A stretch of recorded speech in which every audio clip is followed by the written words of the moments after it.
Good evening, everyone, and welcome to In the Know with Kat Bobineau. Today, my extra special guest. Extra special guest. Let me first say, hey, Dr. Tay, that's my co-host. She's joining us, and we Hey love everyone. having her. And my extra special guest today is Asante Day, who is a flight instructor, a pilot, a student, loves neuroscience, speaks Mandarin, can go on and on. Just amazing. And then we also have Elizabeth Antoine-Hands, who is an A&P mechanic, which means she works on planes. And she is all about getting more women and people of color going into aviation and mechanics. And this is all that I know personally, but they have so much more to their story. So I want to welcome you guys to the show. Welcome, you both. Oh, Thank you. it's so Thank you for great to having be us. here. I'm so excited. I'm It's excited. I'm fantastic. excited to dive into these stories. It's a lot of things that we don't ever hear about when it comes to professions like these, and especially the representation alone, right? I rarely see individuals that look like myself in these fields doing the things that you both are doing. So I'm going to be learning and excited about this along the way. So let's start with Asante. What exactly got you into flying? And tell us a little bit about your story. Well, first off, it's a pleasure to be here. Thank you so much for having me, Miss Cat. To start off with, how I got into aviation, I didn't know what I wanted to do when I was in high school. I initially wanted to go to school to be a mechanical engineer, and I got accepted to Arizona State University, class of 2017 graduating, and high school. And when I got to university, I heard all the horror stories and I saw the things with engineering. I said, oh, no, this isn't for me. No, no, we're not doing this. No. And I said, what do I want to do with my life? And I said, I'm young. I need to explore. I need to travel. And so my mother, she actually gave me what's known as a discovery flight. And a discovery flight is when you go up with an instructor who, the role I currently am now in, and they take us up and they see, if you like flying, here's the controls, go fly the plane. And so my stepfather, he was in the back seat and I was in the front seat, and he was holding on for dear life. I think you might still find handprints if you fly in that plane. But it was a wonderful time. And after that, it sparked a joy in me that was like no other. And I said, when I got to campus, I said, I want to become a pilot. And I noticed that they had an opening for that in the ASU's Polytechnic campus, and I decided to take that path thus far. And that's what sparked my journey to become a pilot. And now for me, it's not only the aspect of giving back and seeing the joy in other people of becoming a pilot, because in aviation, it's not a career that we say, but it's a passion. That's why we become pilots, and it's the same for me. And so that, and being able to connect with everybody likewise when we're here, this is what I live for. This and the education aspect. There's so many things that I don't know what's in the world. Try to get as much as I can with the time I have here. I hear that. I Oh hear that. man, that's amazing. Go ahead, Dr. Before we go Tay. to college, I did want to tap into the inner child in you, like back in those childhood days when you had that discovery flight. What exactly was that exciting thing about the experience? Was it just being there, or was it something in particular that you hold on to in that moment? What I probably held on to at that moment was the first takeoff, being able to what we call rotate, or all you're doing is really just pulling back on the control wheel or the stick and getting off of the ground. And that feeling of just getting, slightly just slammed into your seat, and then you hear the instructor say, push it a little bit forward, that right there, I said, okay, I'm doing the right thing. And Wow, so that first feeling of just getting off of the ground was like no other. And I said, I definitely belong in the skies. I love that. I love that. I don't know. Me as a child, I probably would have been like, "What am I doing here?" Right? Somebody else take the wheel. Like, so I think that's fascinating that you had that experience while young. Thank you. Thank you. Thank you. Absolutely. I don't want to fly. I wouldn't want to be the pilot. Let me say that. I wouldn't want other people lives. I will fly. I'm actually still kind of terrified of flying because of an incident that happened on a propeller plane in China 20 years ago. I'm still afraid, but it's the fastest way to get somewhere, so I'm gonna do it. But I don't want to be in the driver's seat. Mm. And so Elizabeth, I know that you have also built your own plane. But before we get into that, tell us, how did you get into aviation and mechanics? So similar kind of thing. I'm gonna latch on to like that immediate visceral joy the first time you get into an airplane. I was very, very lucky. As a young person, my mother, while my brother was still in preschool, she was going around talking to people as she did. And she met a very pleasant fellow who had a gyroplane, which is a type of aircraft where it has a driven propeller and then a spinning propeller like a helicopter, but that propeller isn't powered. So it auto rotates um, through the air. It's a very peculiar type of machine. They're not very common. But this one was, cherry red and had three on the back, and he was like, "Hey, you want to go flying?" And I was like, "Oh yeah, absolutely. I'm 11 years old and you have, brought me to a cherry red flying machine. Yeah, we're going to go." And the thing with gyroplanes is when they take off, they kind of hop. So that thing, Asante, that you were talking about, where you get pushed back into your seat a little bit and then suddenly you're off and away. Um, that for me was just absolutely magical, right? And that's, middle school kind of age. And then I get to high school, and I'm like, all right, I'm super amped up, I'm going to go and do all this fun stuff. And I get introduced to the airport manager at St. Carlos Airport, and she's like, "Hey, there's some old guys building an airplane in a hangar, do you want to go and check it out?" And I'm like, "Oh yeah, for sure. I mean, I'm 14 and you told me that there are some people building an airplane in an uninsulated metal box. I have nowhere else I want to be right now." um, I was very, very lucky that group kind of took me in under their metaphorical and literal wing, so to speak. um, and that first airplane got completed and I finished high school, and I was able to kind of be shepherded along my track because I wasn't exactly sure what I wanted to be doing right after I finished high school. And then the summer after I finished high school, COVID happened, and I was like, "Oh, the world's ending. Okay, what are they still teaching people how to do? Well, they still need airplane mechanics. I'm going to go and do that." Um, and then that kind of brings us back up to the present day. But I do want to get back to that singular visceral joy, where it's like, oh yeah, you see it sometimes, and it's very, very exciting to watch happen. Where you watch this kind of glimmer appear in people's eyes whenever they get into an airplane, and it never goes away. It's fantastic. I love that both of you want to bring that same joy to the next generation of either pilots or those who will be plane mechanics. Like I love that, right? Like I love being able to have that joy for yourself and not just holding on to it, but saying, "Hey, how can I give this to the next person?" I love that. Yes, and so I know that we met through the Bay Area Urban Eagles, which is a nonprofit out in East Palo Alto teaching young people how to fly. But I want to jump on what Dr. Tay said, which is giving back. And I know, Asante, you as a flight instructor, you're teaching kids all the fly and all that things. Like, what is the age range when it comes to this type of thing, learning to fly? Hmm. No, that's a great question. It's actually in abundance, speculated all over the place. I could say you would think it would be, in one certain age group. And the youngest I have had the pleasure of teaching is 13, or if you wish to count my younger brother, who is 7 years old, he would be the youngest. The oldest I have the pleasure to have had the pleasure, of getting their pilot certificate was 56 years old. And so it is all across the board where we get people of all different backgrounds wanting to take to the skies. One of my fellow instructors has somebody that is 72 years old, female, that is going for her pilot's license. I mean, I ain't mad at that at all. 72, get your life, girl. Just do what you want to do. That, like, I'm not mad at all. That is amazing.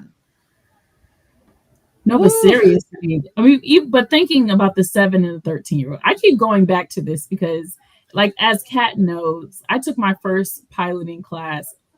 What was it, July of last year? In my 30s. You're talking about a 13-year-old, 7-year-old, and both of your stories where you were kids and just like exploring that so young and not being fearful of it, but walking straight into it. I think that's amazing. It's amazing to hear. One is it, across all ages. This could be something that could be explored as an opportunity for all ages, right? But also that excitement being sparked so early. I still can't wrap my head around it. I know I'm still here in this place, and mentally, I'm just like, how, right? So, I mean, I guess my follow up question for that for both of you are like, was there anything that made it something that you were hesitant about so early on, or something that you were like, did it change your mindset about life and where you wanted to go and how you wanted to do that, based on how you were thinking before versus right after that exciting moment that created that switch for you? Elizabeth, you go right ahead. Oh yeah, sure.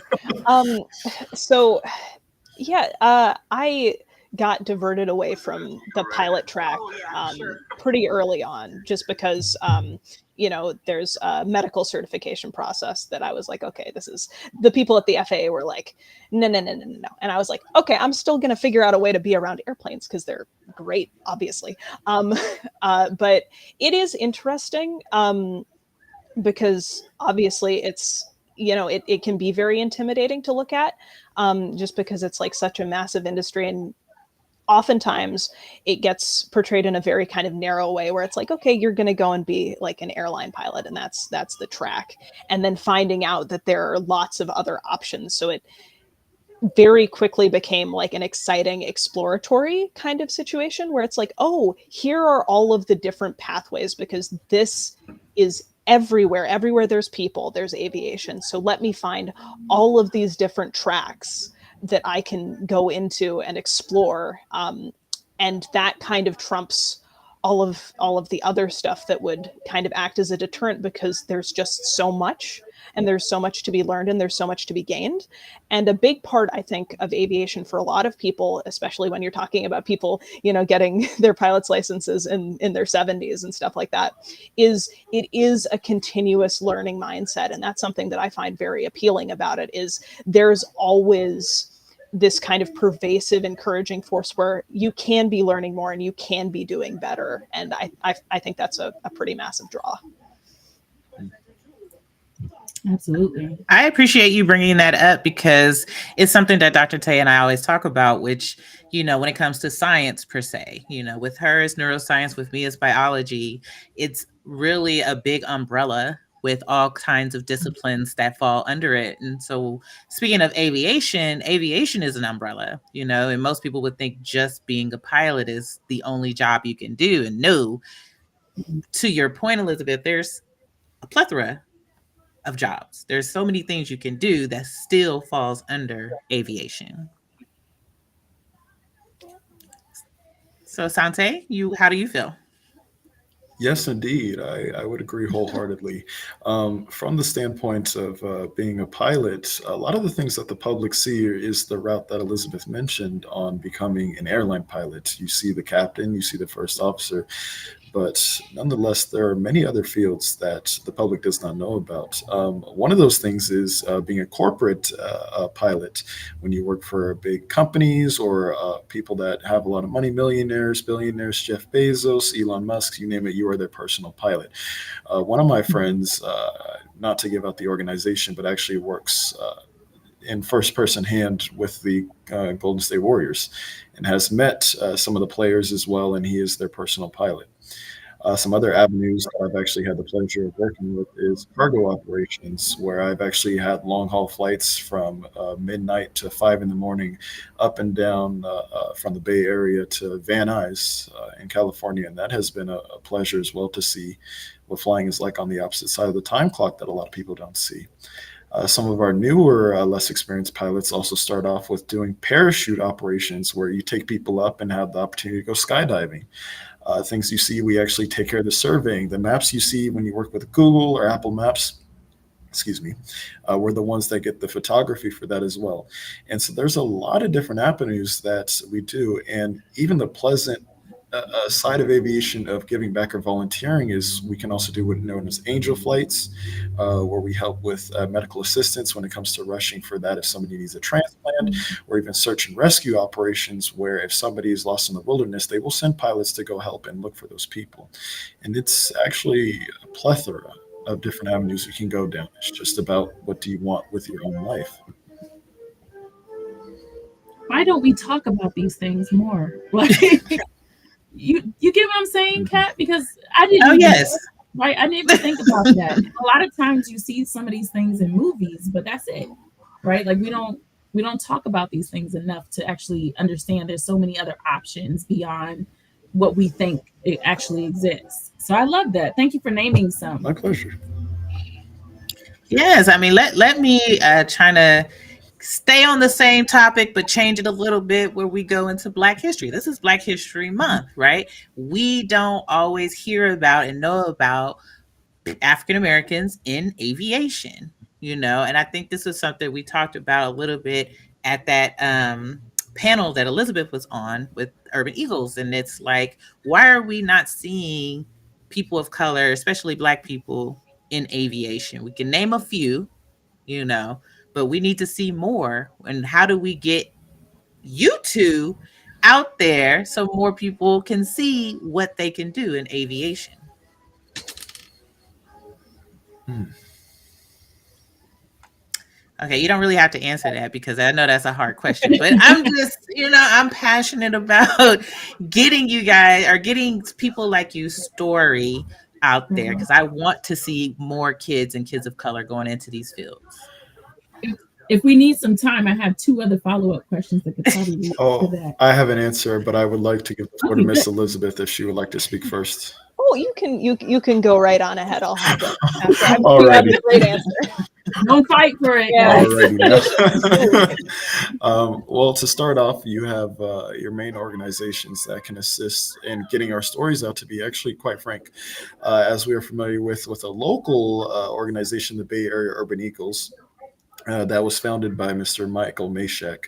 He has done much for the East Palo Alto community and helping with our youth to get into aviation, and he has done great exposure from a local standpoint. From a national standpoint, there's also another organization that is known as OBAP, or the Organization for Black Aerospace Professionals. I was actually one of the members that founded the charter at Arizona State University. Now, times have changed, but at my time, I actually did help my own local population of getting into aviation, where we helped some people get into air traffic control. We actually helped some people get their airframe and power plant certificate as well. And more so, it was just a blessing to do. But from an organization standpoint, that is one. Another thing that I would also advise some of our listeners to do is to go out to your local airports. You'd actually be surprised that a lot of people think about your airports or your big ones, such as San Francisco or Oakland Airport, if we were to think locally, Los Angeles, you name it, Chicago. But believe it or not, there are actually a lot of hidden gems all around the place. I actually work at one that is in Livermore, California, and here it's a pleasant place where we always have people come and meet. There's a lot of meet and greets, and you'll find a lot of pilots and get well connected with the community that way.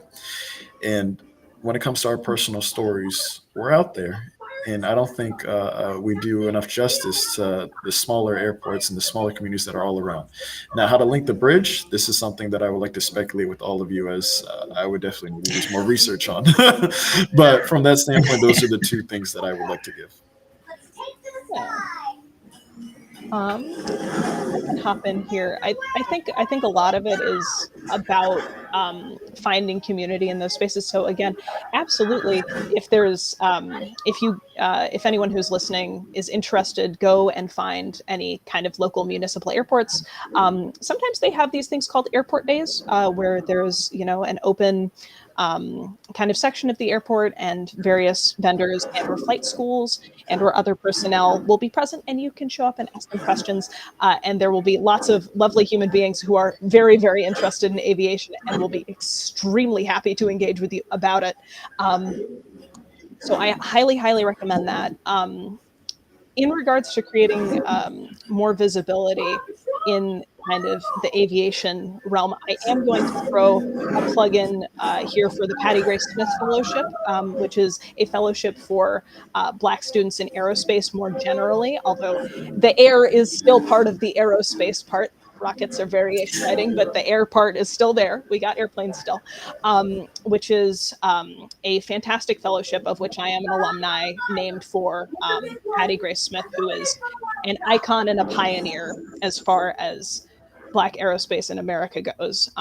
But the Patty Gray Smith Fellowship and the few other programs like it serve as kind of a haven for creating that kind of community within the aerospace environment. And going back to talking about cultivating that community, it's not common to see people like myself in these kinds of spaces. And that fellowship environment was actually the first time where I was able to walk into a room and say, oh, there's 40 people in here and they all look like me and they're all interested in doing the same thing.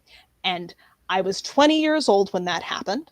And that was the first time that had ever happened in my life. And it was the most wonderful feeling in the entire world. So we have to exist here and we have to cultivate more and more and more spaces and show up in them and say, hey, I'm here too. I'm going to show up at this seminar. I'm going to show up at this event. I'm going to show up at this conference and I'm going to take up space. And this is how we're going to know that, yeah, there are other people here and there's a spot. And if you can see other folks doing what you're doing, then it really does reinforce, oh yeah, no, I'm supposed to be here and we're going to be getting stuff done. And if younger people can be in those environments and they can say, oh yeah, there's someone else that's like me that's here, maybe I can also do that thing. We can keep that ball rolling upward and upward and upward. I love that. I love that. So I'm glad that you both answered those questions first, because my two kind of just rolls right into what I'm about to go with this. So I do want to ask one, I don't think we really covered this completely, which is like, what journey did you have to take in order to have your certification, degree, or whatever, training, schooling? Can you give us some details about what you had to do to get into the position that you're in? And then, or vice versa, whichever one you want to start with, were there any type of cultural barriers that you had to like look past? Right? I know. And I Oh asked man. that because, like, even last year when I took my I would call it like a discovery flying class, right? Like when I took it, a lot of my peers and some of my family was like, "This is not what we do as Black people," right? Like, and I get it. I mean, statistically, it's not what we do either, right? But I also have one of those types of personalities where I'm like, while I'm still alive, I'm going to live. And that was one of my things that I wanted to do and cross off the list last year when it came up as an opportunity. So I did. And now there's other people in the family or friends that are like, I want to do it too now, right? So I completely understand that idea, that mindset, and breaking those barriers. So if you could tell us some of the barriers that you broke or you saw, and how you got past those things, as well as just letting us know what your training and schooling looks like in order for you to get into the positions you're in. Anyone that wants to start? I can go first this time. So as far as being an aircraft mechanic goes, there are kind of three levels of certification. So it's not like your pilot's licenses where you have, multiple different certificates and then type ratings and all that kind of fun stuff. No, you have your airframe certification, your power plant certification, and then after 3 years of holding both of those certificates, you can get your inspection authorization. And as a certification process, very much like being, a pilot, there's kind of two ways of going about it. There is a formal schooling option, and then there is a almost apprenticeship-like process. And I did the former because I was in a hurry. So my program consisted of 21 months because the amount of required time to be trained for an A&P mechanic for both ratings is 1,900 hours. Which is a considerable chunk of time, I might say. So that took 21 months of continuous training, and then there's a series of there's 9 total tests at the end that you need to complete in terms of written, spoken, and practical tests to obtain those 2 certifications, and that's not including your inspection authorization. If you were to take the apprenticeship route, which is, I think, a fantastic way to learn, especially because you're getting introduced immediately to the environment in which you're going to be working, that takes 36 months total for your certification. And then at the end, you're able to take these 3 written, 3 spoken, and 3 practical tests. So it's a fairly intensive process just because there's a lot of material to cover.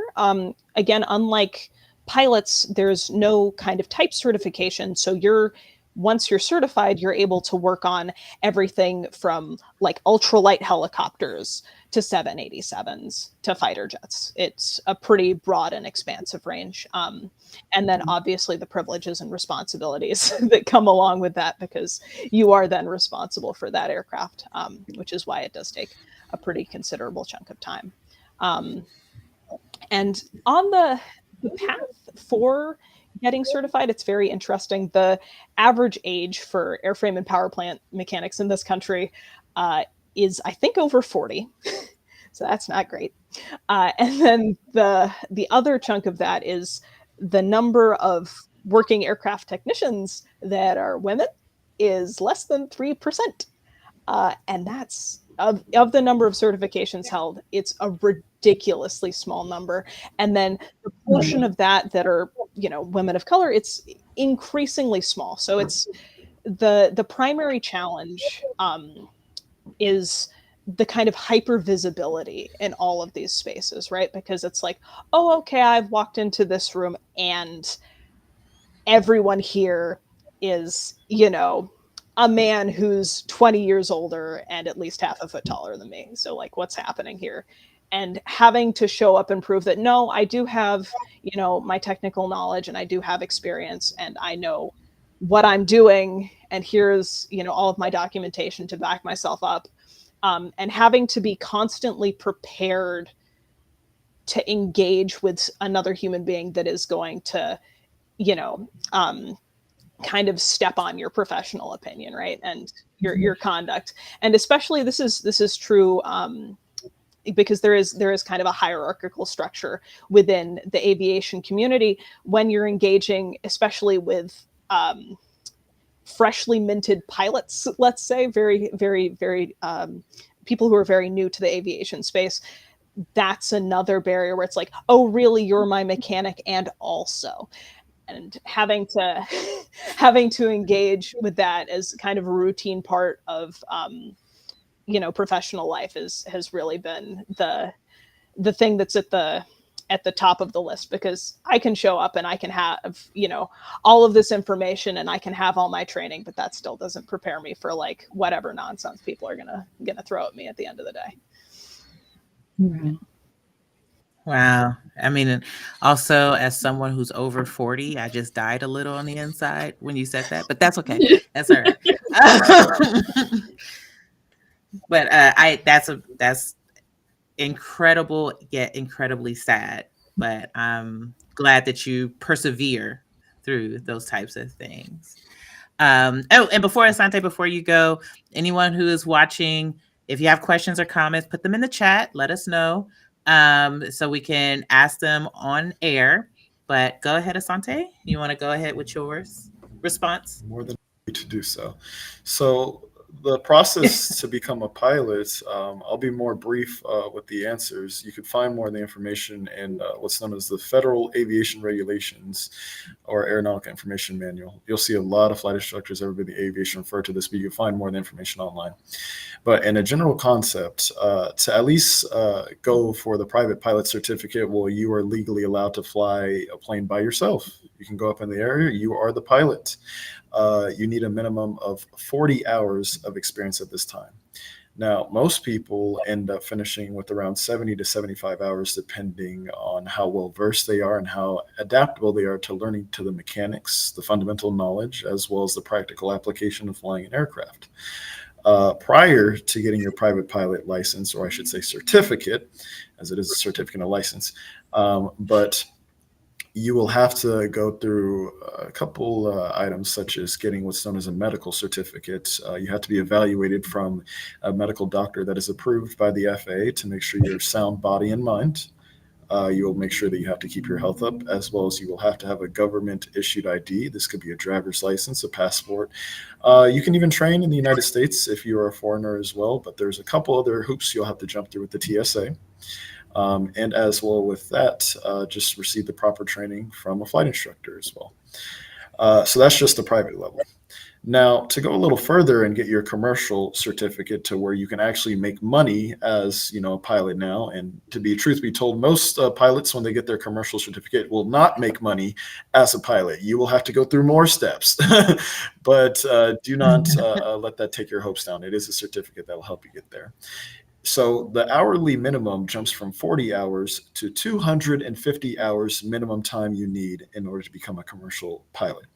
What they look for at this level is more so they know you can fly a plane, but you have mastery over the aircraft. And that's the big thing with this, and being more well knowledgeable and versed in the education that you've received through your training. And then from this portion, you will go on to doing a lot of different avenues, such as you can receive different ratings, which is known as an instrument rating, which most people at the airlines look for, which is can you legally, or you're legally allowed to fly in clouds. Without this rating, you're actually subjected to not being able to fly commercially with passengers at night, or what we say is about 50 nautical miles from your home. So basically, you can take off from San Francisco, but you're not going to make it to Los Angeles without that rating. So that's a lot of things that kind of sets Mm. people back from becoming a pilot, or not a pilot, correction, but another hoop or barrier you have to get through. So it's additional training. And instrument training, it's like learning another language. So just something telling listeners to be ready for. And then furthermore from that, you can receive what's known as your certified flight instructor certificate, which is the one that I have, where now you can teach people how to fly aircraft. It's more so the knowledge that you learn at the commercial level, but now it's do you have the ability to teach it? There's no hourly minimum with that, but do you have the ability to teach inside and outside of the aircraft at all times? And so my journey that I did, I went to Arizona State University and I did a partnership program with Airline Transport Pilots Flight School, also known as ATP Flight School. This program, they allowed what's known for a restricted ATP, which is a certificate. ATP in this terms means that you are a licensed airline pilot, for simple terms. And what the minimums allow is normally pilots that wish to go to the airlines need 1,500 hours minimum to go to the airlines. And receiving your Mhm. restricted ATP allows you to make it to the airlines as a first officer, i.e., the restricted portion of it. You can only be a first officer for a given amount of time, but it's a minimum of 1,000 hours. So they deducted by 500 hours, which is quite significant. It's more so you're looking at about a year in deduction.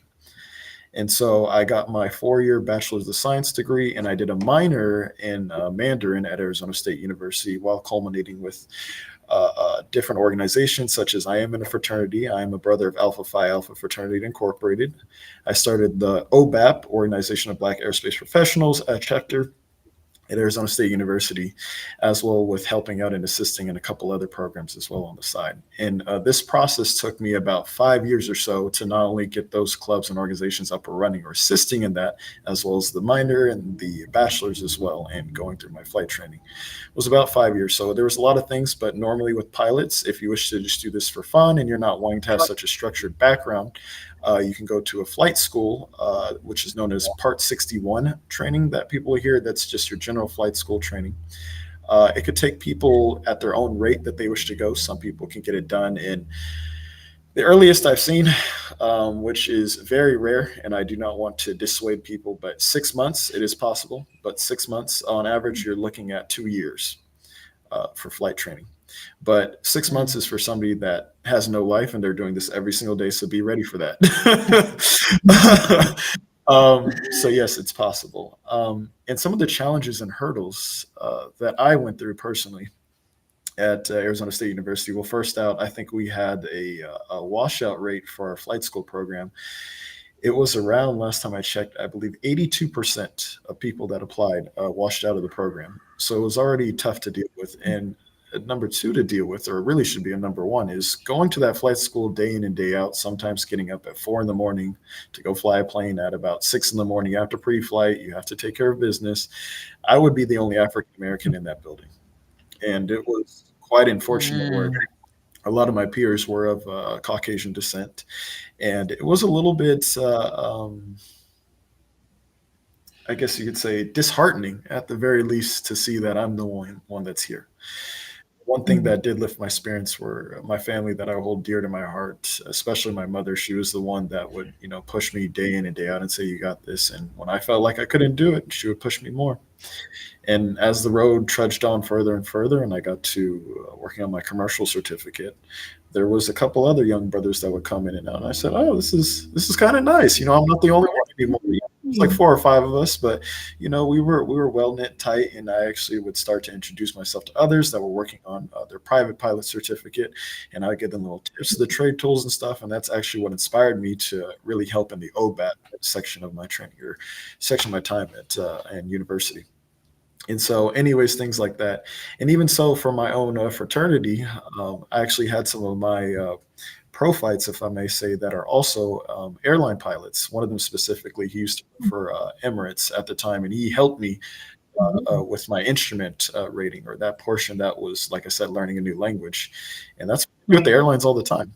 And so, my pro fight, he came back and we would meet on Zoom just like this, and he would assist me at, oh man, 10 at night, 10, 11, and we would just go for, 2, 3 hours. And it was just a good time that he would just give back and help me too. So, like I said, it's far and few, and it definitely was disheartening sometimes to just be the only one there. But I thought to myself and I said, "Hey, this is the aviation world. It's going to get better. And when I meet a brother and I see them, I'm going to try to lift them up the best that I can. I'm going to lift them up to the best of my ability. But until then, I still love aviation for what it is, and we do the best we can."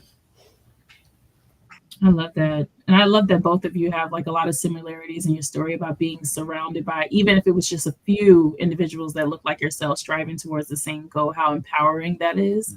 Because it resonates with me deeply.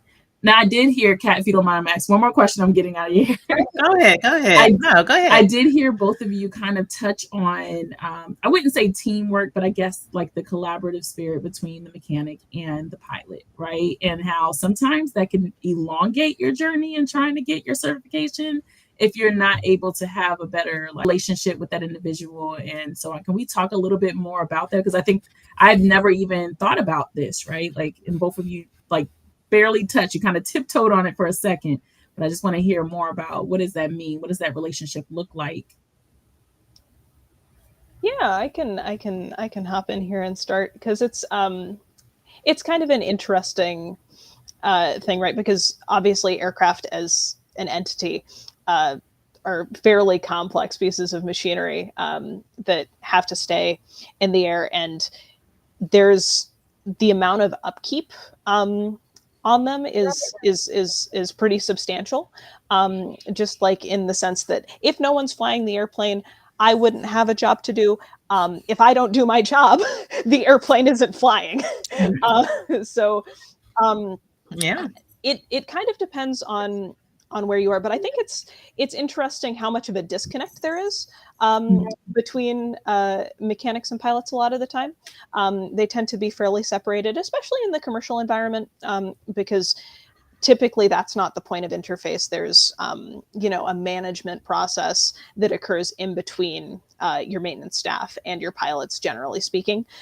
So it's interesting to see in smaller general aviation environments where there is a direct point of interface versus if we zoom out to larger commercial operations where these are often two fully separate populations, even though they're operating on the exact same piece of equipment but in fully different contexts.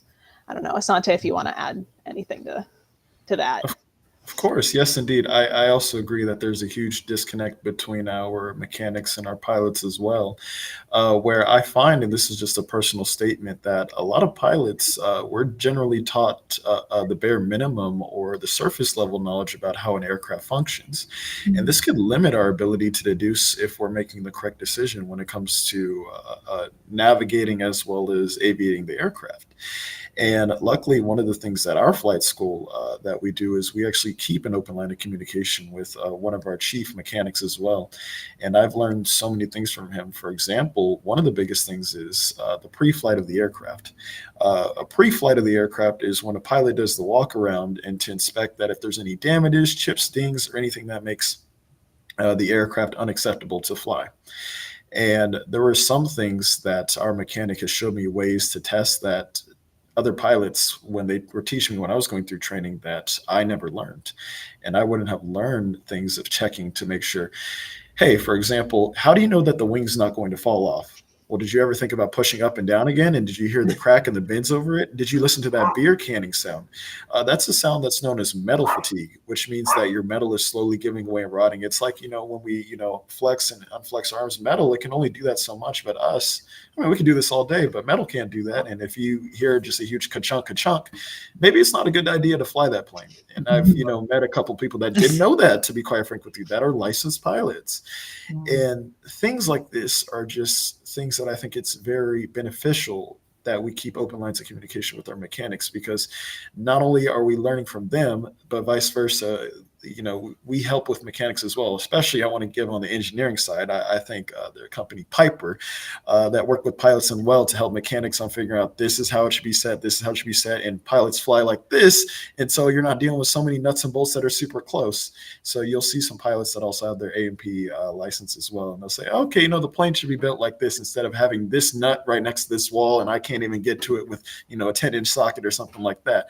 Point being is that it helps both ways. And from the pilot side, it really does help to learn more about the aircraft when I hear a ding and I don't know what that is. I will hop in just very, very quickly. You've touched on something that is fantastically important, which is the side of aircraft design where they're actually consulting with the people who are operating and having to maintain their aircraft. That's kind of a big deal, as far as at least I think it's a massive deal, because that's my entire impetus for pursuing a formal 4-year degree track. Is there is such a disconnect between the pilots and the mechanics, but also between the pilots, the mechanics, and the engineers who put these airplanes together in ridiculous and impossible to manage ways. I, as a human, only have so many joints in my arm. I have a shoulder, I have an elbow, and I have a wrist, right? And I don't have more of those. So you do have to put fasteners in accessible places. So I am a big fan of any proponent of increased communication between those groups. And I just wanted to highlight that because that's a victory every time it happens. That is amazing. And I mean, dang, this hour is almost out. We had like 13 more minutes. So I do want to give an opportunity for you guys to say or talk about something that you do outside of aviation. So what is something that that you're into, your hobby or a skill or something that you really enjoy that's outside of aviation? Elizabeth, would you like to go? Oh, sure. All right. Yeah. I'm going to struggle with this one because, I go to school. It's like, all right, this is for aerospace engineering. Great. I go to work. Great. This is for airplanes. I go on the weekends. I volunteer. More airplanes. My parents are like, are you going to get another hobby? Are you okay? Is that like, are you good? Yeah. No, I'm very, very invested in painting and visual art, just because I find that's, it's a hard departure from all of the very kind of rigid technical kind of stuff that I'm engaging with for most of my time. And I think it's important to be able to engage with, visual storytelling as a way to communicate outside of this super rigid box with all of these regulations. and constraints to where you get to engage as a human being. You've created this thing, another person can come and look at it, and there's a shared experience that isn't, otherwise bonded by, um, again, the technical rigidity, which we have to have a little bit of a break from, because otherwise it's a little bit too much. So being able to do that and share that with people is really, really fun. um, You said share it. Where do we um, see it? How do we see these okay, paintings? this is the part where my portfolio website is not a thing that exists right now, and it will exist at some point, but not at the moment because I have been Okay. terribly busy. Um, yeah, Okay. sorry everyone who is No, no, optimistic. no. Just so you know the type of person that I am. Once you tell me what you would like to do, I will try and light a fire under that, or be like, let me see it. How do I share this? Because I think everyone should win. Okay. So I'm always like, do it. So, okay, I'll keep on it. I have your email. I'll figure out. I'll hit you up in like a month and be like, All "Where's right. All those right. paintings?" So to everyone who's listening in, to be continued. Right. Exactly. All right. What about you, Well, Asante? just like what Miss Elizabeth said, is when you are a member of the, or a part, I should say, a part of the aviation community in general, it does take a lot of your time. To be quite frank with you, as a flight instructor, I work 6 days a week on average, in about 10 to 12 hour shifts. That's not including just the flying, but also the ground portion. So it does eat up a lot of time. But outside of those times when I do find some solace in relaxation, I spend my time reading books. I like reading a lot of nonfiction, and that has actually led to me with. I need to speak with Dr. Tay about neuroscience, and this is Mhm. also with when I say about with Miss Cat about even learning about biology a little bit. Where I was actually in studies with one of my students, and we're talking about a subject known as human factors. And in human factors, it talks about the different ways that us as pilots and being human, what things can go wrong, aspects that can go wrong in flying, such as hypoxia, if you can hear about that, which is a lack of oxygen when you're up in Mhm. altitude, or even carbon monoxide Mhm. poisoning that happens in the aircraft. And I was talking to my student, teaching them about how carbon monoxide poisoning can affect the body, and it led me down a rabbit hole where I wanted to learn more and understand it from a biological standpoint. And so I went home and I started studying about adenosine triphosphate, or ATP, what everybody knows about, and or most what we know about in a general concept about energy. That's human energy. And Mhm. so I started learning about how this helps with a muscle contraction, muscle relaxation, and how it affects the lungs and the expression of the lungs, expansion, you could say, and decompression of the lungs. And stuff like that just intrigues me outside of aviation. And on the neuroscience side of things, I've been more so studying about the occipital lobe, or occipital lobe, if I may say, and how that interacts with our eyes, our rods and cones, and how they're connected. And now, even the mere sight of just messing with this occipital lobe can make somebody go blind, and I never would have thought. I was like, this is just interesting stuff in general. Mhm. So things like that, from an educational standpoint, I genuinely do enjoy doing. Outside of that, if I want to relax, I'll probably go out and skateboard. I do like skateboarding, but health is important, so we'll keep it to the street, keep it flat, um, you know, and just a lot of traveling, and so that's definitely some things that do keep me more so preoccupied in my time off. That and language learning, but that's a story for another day. Okay. Well, yes, because you speak Mhm. But Mandarin, what can you right? so tell me? That is yes. That is a yes. You you making us No, look bad, no need, Asante. You made us no, look bad. Like no You need. need to give me time to get my Google Translate up. I'm like, dang, okay, yeah. So I feel like I should stop being on TikTok and learn a language now, because I am doing my time all wrong, it seems. Okay, before we keep going, I definitely want to do a little shout out for some of the things that you guys had said versus and some of the things that I said. And let me go ahead and share this screen if my computer wants me to. And so the first thing I want to talk about is the Bay Area Urban Eagles. Let me go ahead and put them out there. So, Bay Area Urban Eagles, that's the nonprofit that we spoke about, that is in the Bay Area out in East Palo Alto.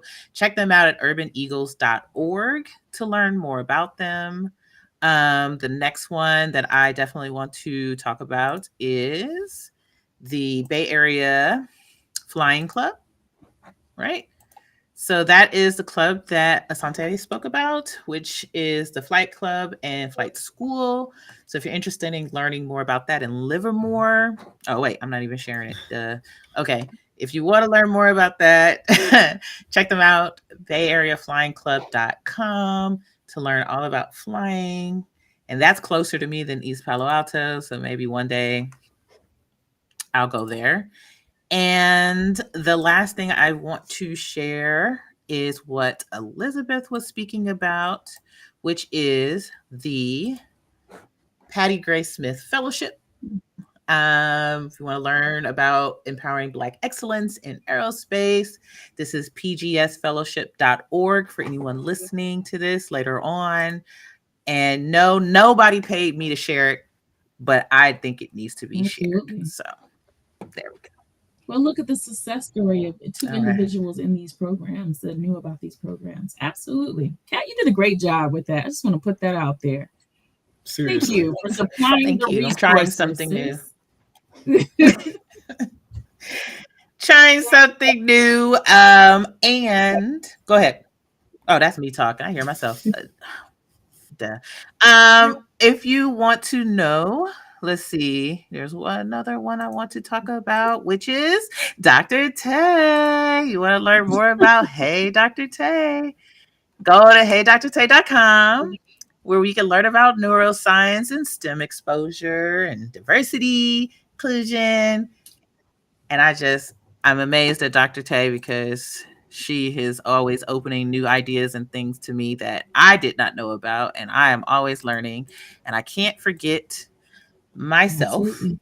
right? So make sure you go to my website, which is katbobino.com, just my name, learn about what I've done in the past. Also, go ahead and buy some books. That's what I'm going to need y'all to do. Buy some children's books about what I wrote for my child. And I also have some STEM kits that are all about medicine. So make sure you check that out. All right. I'm done with all the plugging. I want to say thank you to both of you for giving up your Wednesday evening to share your stories, talk about what you've done. And I also want to give you guys the last word. So, what is something you would want to tell your 7-year-old self about what you've become or what you would want them to know about aviation or just life in general?